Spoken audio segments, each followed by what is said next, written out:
On commence la série de TD numéro 2 qui va parler des listes de contrôle d'accès, des ACL.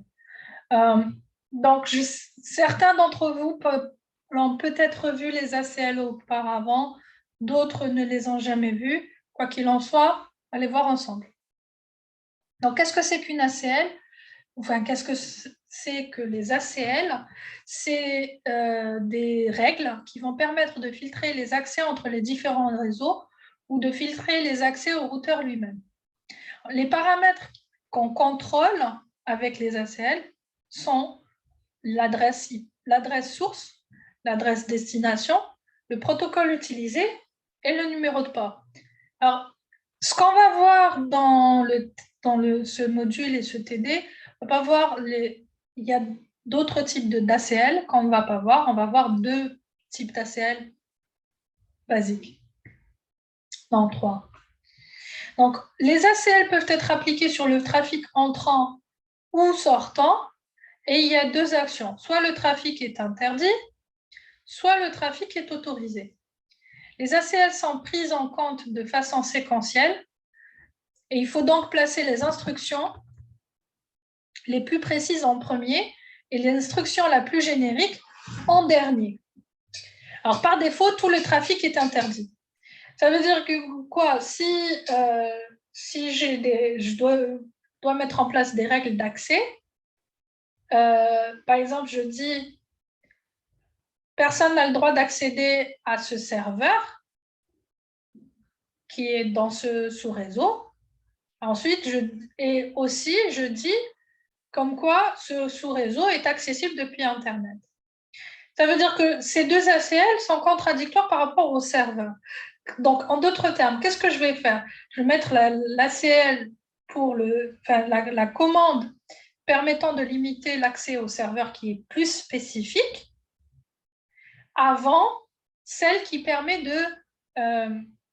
d'autoriser l'accès au sous-réseau où le serveur se trouve. Donc, on va voir deux types d'ACL, les ACL standards et les ACL étendus. Une ACL standard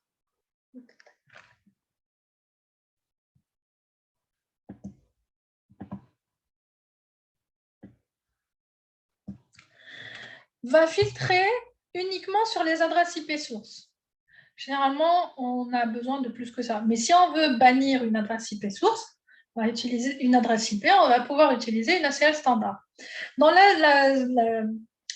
la syntaxe utilisée pour mettre en place une ACL standard, ce serait access list. On commence une commande d'ACL toujours par access list. Ensuite, un numéro de liste. Ce numéro de liste, il est entre 1 et 99 ou entre 1300 et 1999. C'est ça qui va permettre de dire, en voyant le numéro de liste, je sais comme quoi c'est une ACL standard ou une ACL étendue. Ensuite, soit permit, soit deny. Permit pour autoriser, deny pour interdire. Et ensuite, on a trois possibilités. Host, adresse IP. Ensuite, donc, si on a une seule adresse IP, un seul hôte, on va mettre host, l'adresse IP. Si on a un sous-réseau, on va mettre l'adresse IP source plus un masque générique.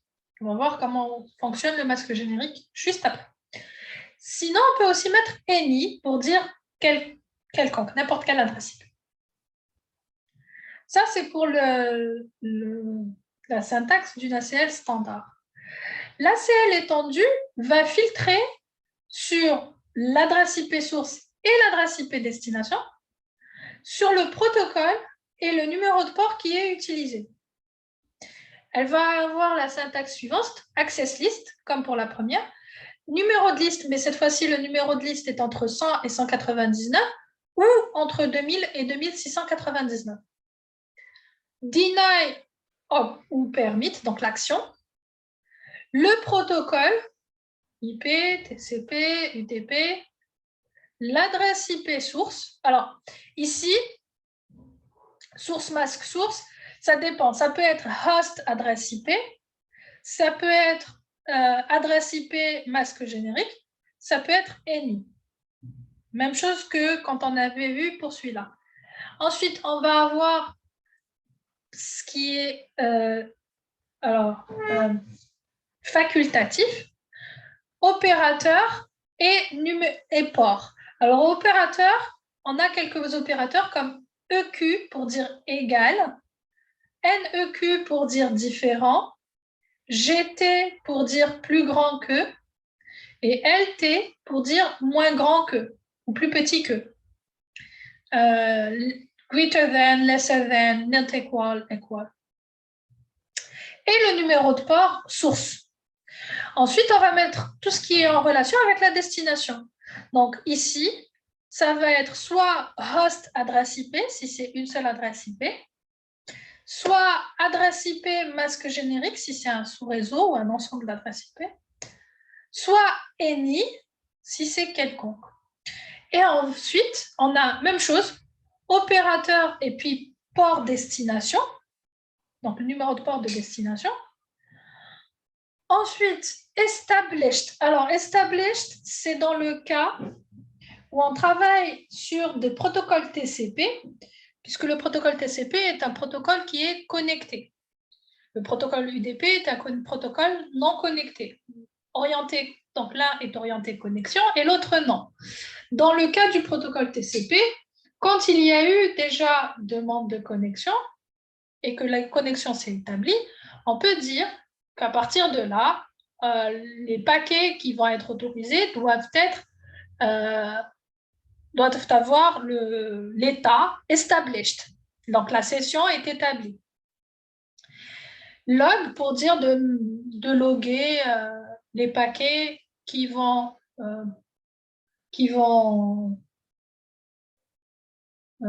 être conformes à cette règle. Voilà. Donc, on verra plus en détail ça au fur et à mesure des exercices. Pardon. Ensuite, on a la notion de masque générique.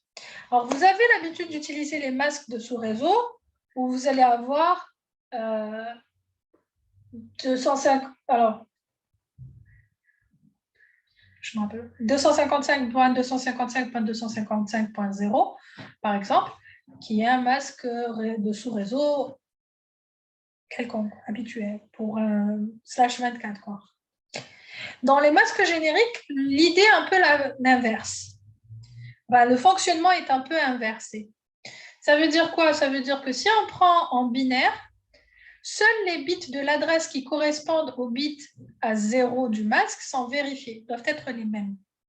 Donc, si on a 172.16.2.0, avec le masque générique 0.0.255.255, ça veut dire quoi? Ça veut dire que les adresses IP qui correspondent à cet ensemble doivent tous avoir 172.16 et pour les deux autres octets, quelconque, parce que les deux autres octets, les bits sont à 1. Tous les bits sont à 1. Donc, on ne va pas les vérifier. Donc, ça voudrait dire qu'on aura toutes les adresses IP qui vont commencer par 172.16. Alors, sur le couple suivant, c'est toutes les adresses IP sont concernées. Sur ce couple-là, on vérifie uniquement l'autre et... Non, c'est l'inverse. Hein. Bon, on s'en fout. Je vais vous donner un exemple. Je vais donner un exemple.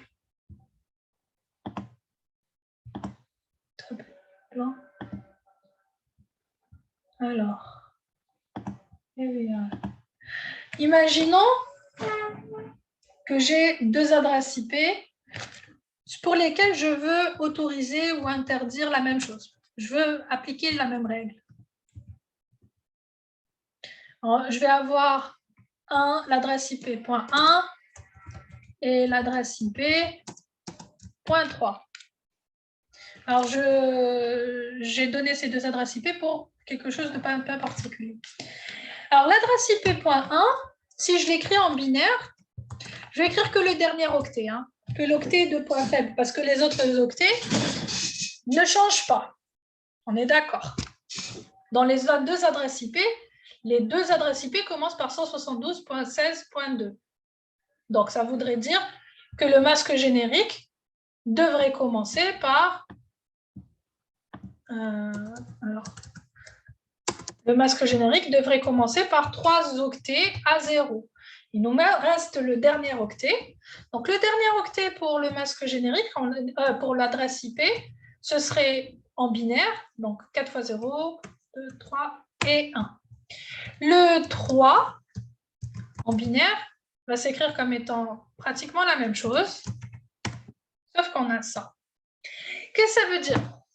Si on regarde les octets, les bits qui sont là, c'est 6 bits sans les mêmes. Ça veut dire que dans le masque générique, je vais avoir... Alors,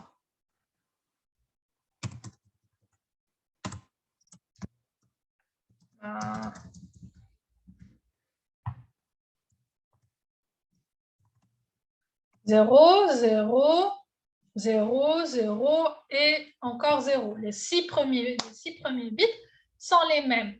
Il n'y a pas de différence. Pour ce bit-là, c'est soit 0, soit 1. Ça veut dire qu'on ne va pas le vérifier.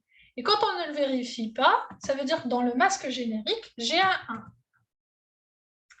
Ensuite, on a le dernier bit, c'est toujours 1.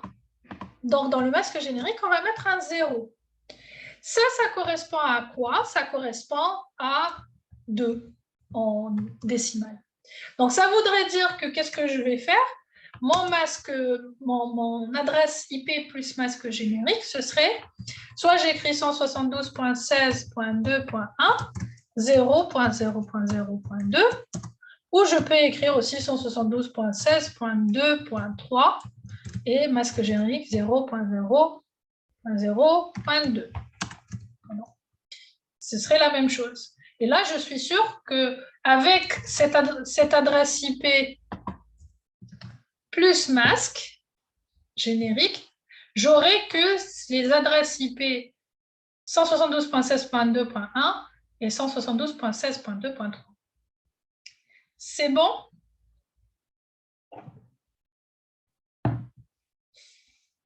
Is everything okay?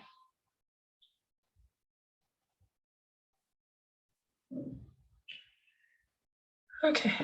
S'il n'y a pas de questions, je continue.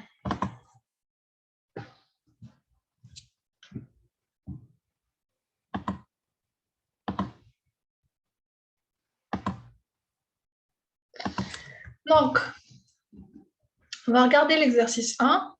Dans l'exercice 1, qu'est-ce qu'on a? On a, ça parle d'ACL détendu, contrôle d'accès. On a un autre routeur, Internet connecté à l'interface E1 du routeur périphérique et la DMZ plus le réseau interne connecté à l'interface E0 du routeur périphérique. On a dans la DMZ 4 serveurs, un serveur DNS, un serveur web, un serveur mail et un serveur FTP. On vous dit que la configuration du du routeur périphérique est la suivante. On vous donne un ensemble de commandes d'ACL. Juste à la fin, ça se termine par Interface Ethernet 1, IP Access Group 100, IN. Alors, qu'est-ce que ça veut dire cette partie-là, avant qu'on fasse ça? Cette partie-là, ça veut dire que l'access list qui va, en fait, toutes les commandes qui vont avoir comme numéro 100 vont être appliquées en entrée de l'interface E1. Alors, ça veut dire quoi en entrée de l'interface E1?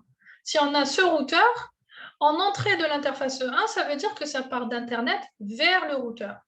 En fait, quelque chose qui va rentrer vers le routeur, quand on dit en entrée, ça veut dire que les paquets vont rentrer vers le routeur. Si on était sur E0 en in, ça veut dire que ça vient de la DMZ ou du segment interne et que ça rentre vers le routeur.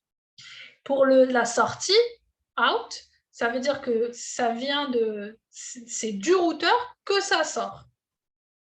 Alors, vers E1 out, ce serait dans ce sens, vers la droite, vers Internet, et E0 out, ce serait vers la gauche, vers la DMZ et le réseau interne.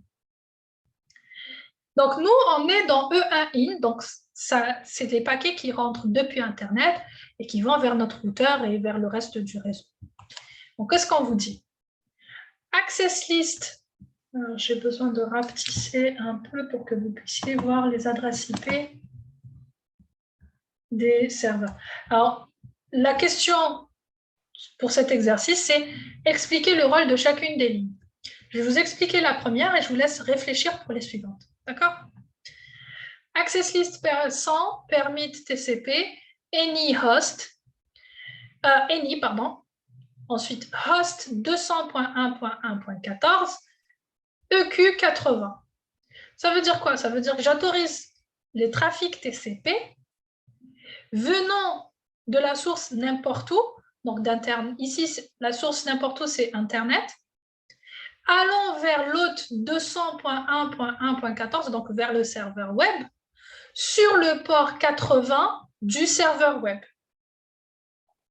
Voilà ce que la première commande veut dire. Maintenant, je vous laisse le temps de réfléchir aux autres commandes, à quoi ce qu'elles veulent dire et à quoi elles servent.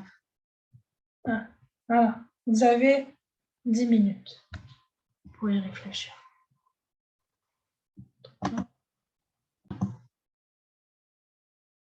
Alors, le 2, votre camarade dit « autorise le trafic UDP venant de n'importe où vers le port 53 du serveur DNS ». Yes, exactement.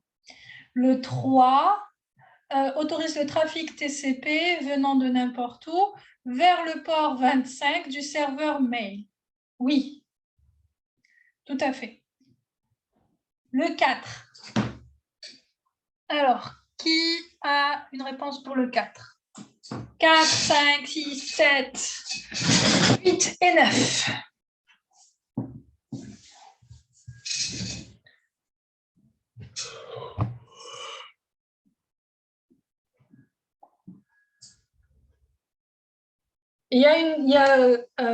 En fait, le 3 et le 4 fonctionnent ensemble. Je vais vous expliquer ça après que quelqu'un ait donné la réponse pour le 4.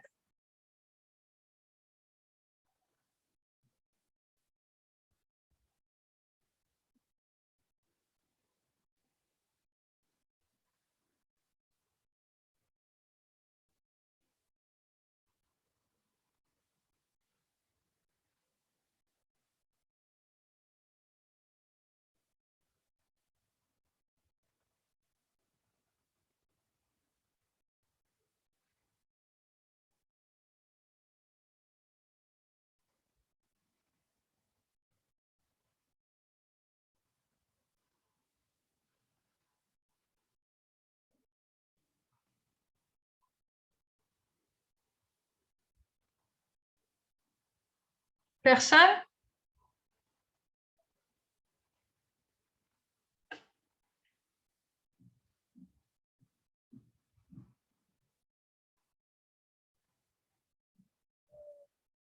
Autorise le trafic TCP venant du port 25 de n'importe où vers le serveur mail. Oui. Autoriser la réponse de serveur. Alors, oui. Non, je vais vous expliquer comment elles fonctionnent ces deux-là, la 3 et la 4. La 3, alors il faut savoir que le port 25 va être... Oui. Le port 25 va être rattaché au serveur qui va recevoir l'email. Ça veut dire que le 3 va permettre la réception d'emails sur le serveur mail de la DMZ. Ici, c'est le contraire. C'est à l'extérieur, c'est un serveur mail externe sur Internet qui répond, puisqu'il utilise le port 25. Donc ici, c'est pour autoriser la réponse d'un serveur mail extérieur vers notre serveur mail interne. Donc ici, en réalité, qu'est-ce qui s'est passé pour la 4? Avant que la 4 n'arrive, vous avez votre serveur mail interne, celui-là, il a envoyé un mail à un serveur mail sur Internet. Donc sur le port 25 du serveur mail sur Internet. Sauf que cette partie-là va partir comme ça. Maintenant, il faudrait que le serveur mail qu'il y a sur Internet disent bah, j'ai bien reçu l'email. Il y a un ACK. Donc, qu'est-ce qui va se passer? Il va renvoyer une réponse en utilisant le port 25 TRO vers le serveur mail 1.12. Et donc, attendez, je crois que j'ai quelque chose de plus intéressant à vous montrer. Juste un instant, je vais voir si je l'ai. I think I have it. Yes, ok. J'ai encore. Donc, on va voir les choses plus en détail. Donc, ça, c'est ce qu'on avait dit tout à l'heure, la DMZ. La première, l'envoi d'un paquet d'un internaute vers le serveur web. Ensuite, la deuxième, l'envoi d'un paquet UDP vers le serveur DNS. Et ensuite, on a la troisième et la quatrième. Donc là, vous allez voir des choses plus en détail avec des flèches.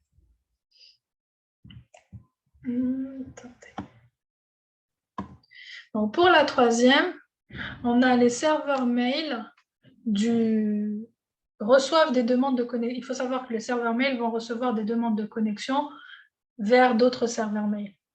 Donc, en premier, on a un paquet, donc une demande de connexion pour pouvoir envoyer un mail vers le serveur mail de la DMZ. Donc, puisque c'est le serveur mail de la DMZ qui reçoit le paquet, qui reçoit le mail, donc c'est lui qui va être en écoute sur le port TCP 25. Ensuite, il y aura une réponse pour dire ACK.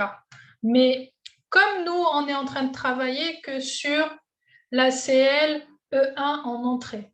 Donc, on voit juste ce qui est par cette flèche 1.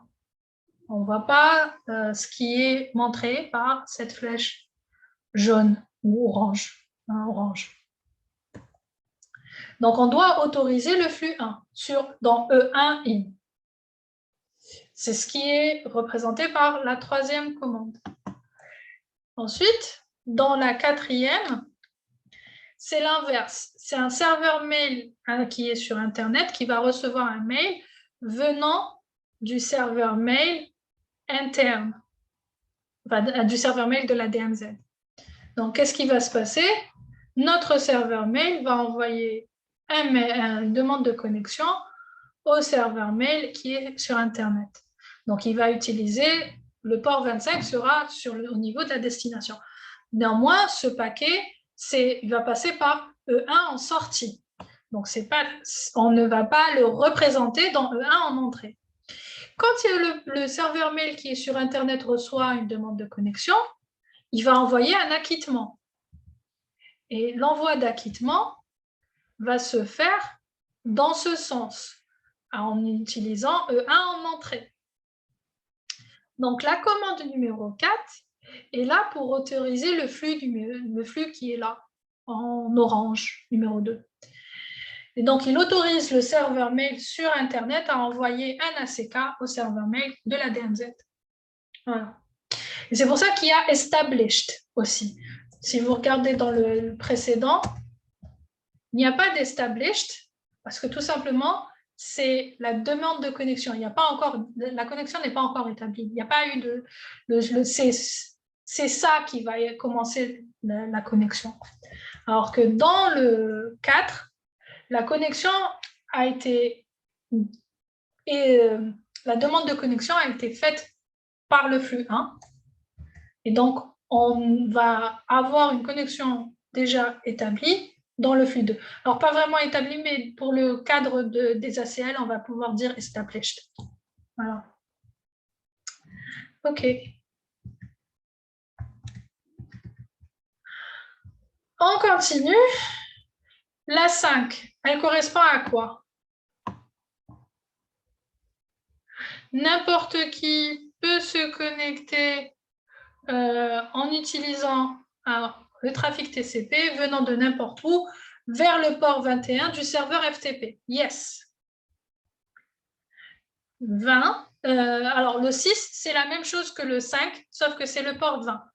Alors, je vous avais dit pendant le cours que pour FTP, on utilise deux ports, le port 20 et le port 21.